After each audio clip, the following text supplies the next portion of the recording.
Olá pessoal, tudo bem com vocês? Espero que tudo esteja tranquilo. Vamos começar mais um videozinho hoje, uma videoaula. Vamos falar sobre alguns cuidados básicos que nós devemos ter sobre biossegurança durante o desenvolvimento das nossas atividades, né? Durante o nosso trabalho. A gente entende que durante o nosso desenvolvimento, principalmente dos trabalhadores da área de saúde, tanto no atendimento direto ao paciente, como também nas atividades de apoio, a gente entra em contato com diversos tipos de materiais, né? Principalmente os materiais de origem biológica, aqueles materiais que, como a gente já viu, oferecem risco biológico para o trabalhador. Esses materiais são sangue, secreções, excreções do tipo vômito, urina, fezes, sêmen, leite materno, escarro, saliva e outros fluidos corporais, né? Esses materiais biológicos eles podem estar alojando aí, né, em meio a essas secreções, alguns micro-organismos. E aí, quando a gente fala de micro-organismos, a gente fala daqueles agentes que causam algum tipo de doença. A gente fala dos agentes patogênicos, como vírus, fungos, bactérias, protozoários e parasitos, né? E a gente pode, por conta disso, considerar esses fluidos corporais dos pacientes ou presentes em equipamentos e também no ambiente que teve contato com esses pacientes como produtos potencialmente contaminados, né, por germes transmissíveis causadores de doenças. Por não sabermos se esses germes estão ou não presentes nos equipamentos, vamos sempre considerá-los como contaminados. Dessa forma, na nossa rotina aí de trabalho, sempre devemos estar conscientes da importância de nos protegermos, né, de usar os EPIs durante a manipulação desses materiais ou desses artigos e também dos resíduos, principalmente em ambientes sujos de sangue ou de secreções. Para nossa proteção, a gente lança mão daquilo que a gente já estudou, que são as precauções padrão. A gente viu numa outra videoaula quais são as precauções padrão e como a gente deve fazer para lançar mão delas, né?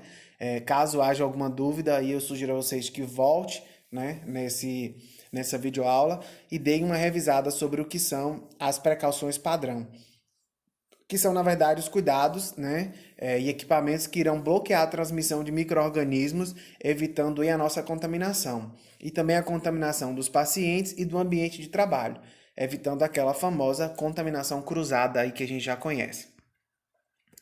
Em relação a esses cuidados que nós devemos ter, nós vamos listar alguns aqui. O primeiro deles é a manipulação de instrumentos e materiais. Os instrumentos e os materiais sujos com sangue e fluidos corporais, secreções e excreções devem ser manuseados de modo a prevenir a contaminação da pele e das mucosas, por exemplo, dos olhos, do nariz e da boca, né? Ainda proteger da contaminação roupas e prevenir a transferência de micro-organismos para outros pacientes ou ambientes, infecção cruzada, como a gente já viu. Todos os instrumentos reutilizados têm uma rotina de processamento. Verifique para que esses estejam limpos ou desinfetados, esterilizados se for o caso, né? Antes do uso em outro paciente ou profissional. Sempre que a gente tiver que reutilizar um equipamento ou um material, ele deve estar livre de germes para que a gente não faça a transferência de micro-organismos patogênicos de um paciente para outro ou de um paciente para o profissional. Confira se os materiais descartáveis de uso único estão sendo realmente descartados e se eles estão sendo descartados em locais adequados também. O próximo cuidado que a gente tem aí é a manipulação de materiais cortantes e materiais de punção. Ao manusear, limpar, transportar ou descartar agulhas, lâminas de barbear, tesouras e outros instrumentos de corte, tenha sempre cuidado para não se acidentar. Esses materiais a gente chama de pérfuro-cortantes.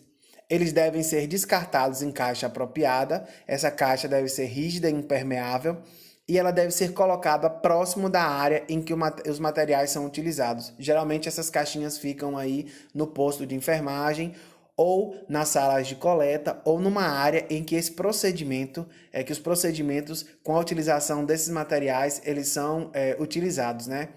Nunca, uma dica importante é que nunca devemos recapar a agulha após o uso, né? Não remova com as mãos as agulhas usadas das seringas descartáveis e não as quebre ou entorte.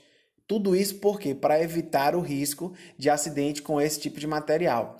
Para a reutilização de seringas anestésicas descartáveis ou do carpulho aí, recape uma agulha introduzindo-a no interior da tampa, pressionando a tampa ao encontro da parede da bandeja clínica, de forma a não utilizar a mão neste procedimento. Seringas e agulhas reutilizáveis devem ser transportadas para a área de limpeza e esterilização em caixa inox ou bandeja, caso seja necessário aí reutilizar essas agulhas e seringas. Aqui a gente tem um exemplo de caixa, né, de pérfuro cortante, a famosa Descarpac que a gente conhece.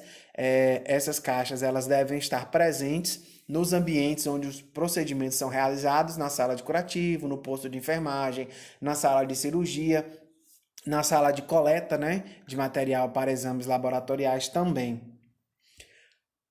O outro cuidado é o cuidado com roupas e campos de uso do paciente. Quais são os cuidados que nós devemos ter? Manipular e transportar essas roupas sujas com sangue ou fluidos corporais, também com secreções e excreções, com muito cuidado. Elas devem ser transportadas sempre em sacos plásticos fechados. Os serviços de saúde que usam rouparia e campos reutilizáveis, eles devem ter um sistema de lavanderia. Essa lavanderia pode ser própria ou terceirizada, né? De forma que garanta a desinfecção dessas roupas para que elas possam ser utilizadas novamente. O cuidado mais importante que a gente tem aqui, e que é o mais comum que a gente pode lançar a mão, é a lavagem das mãos. Como é que ocorre essa lavagem das mãos? A gente vai ver ainda nesse vídeo. A lavagem rotineira das mãos com água e sabão, ela elimina, além da sujidade visível aí, ela também elimina os micro-organismos que ficam aderidos à pele durante o desenvolvimento da nossa atividade, mesmo que a nossa mão esteja com luvas, né, esteja enluvada. A lavagem das mãos é a principal medida de bloqueio da transmissão de germes de um paciente para outro, de uma pessoa para o ambiente ou do ambiente para essa pessoa também. Volto a repetir, a gente chama isso de infecção cruzada. Nós devemos lavar as mãos sempre.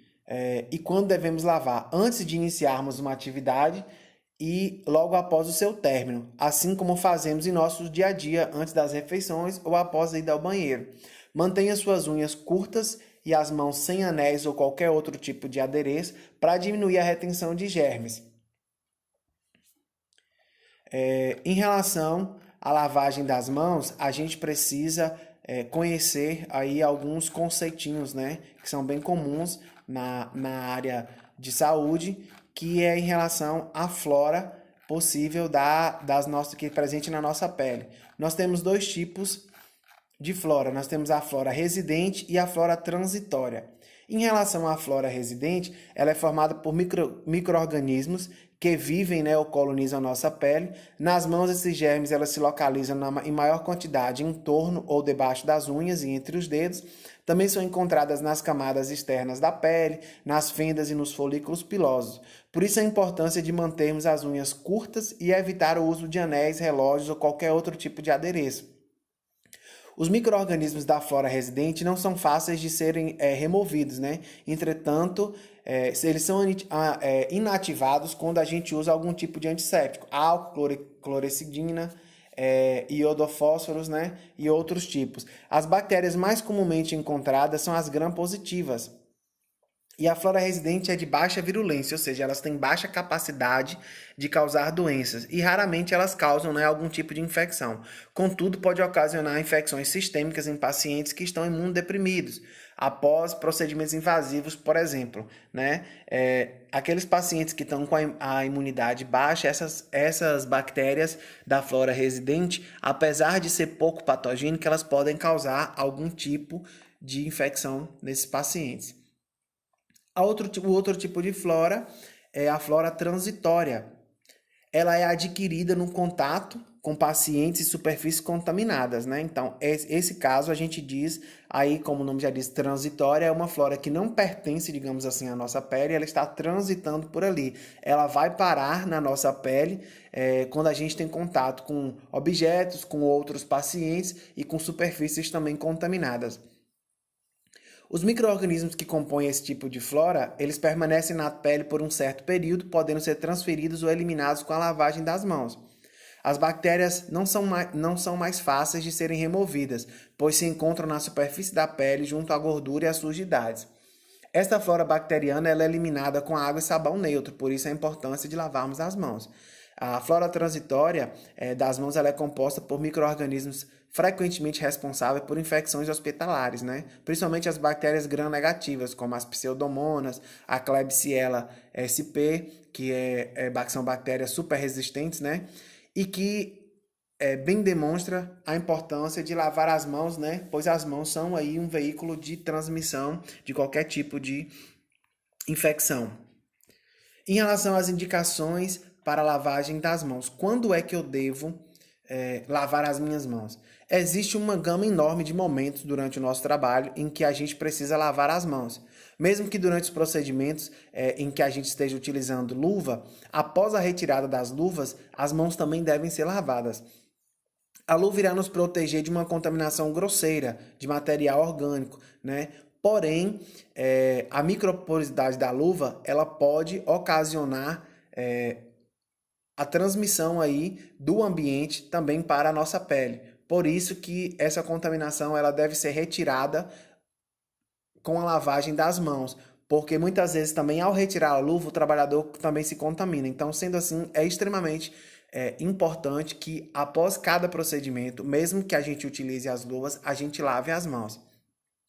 Aqui eu trouxe para vocês algumas indicações dos momentos em que em que as mãos devem ser lavadas, né?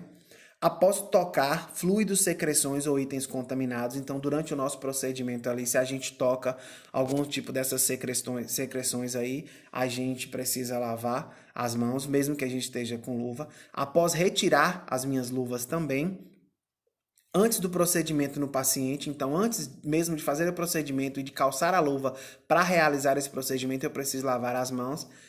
Entre contatos com o paciente, entre um contato entre um paciente e outro também. Entre procedimentos no mesmo paciente, a gente precisa retirar a luva, principalmente se a gente vai dar um exemplo para vocês. Eu acabo de realizar um banho no leito com esse paciente. E aí eu preciso, depois disso, administrar uma medicação.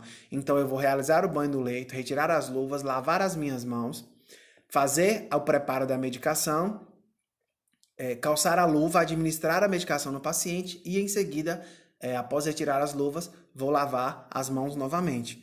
Antes e depois de atos fisiológicos, aí antes e depois de você ir ao banheiro, mesmo no ambiente de trabalho, você deve lavar as mãos.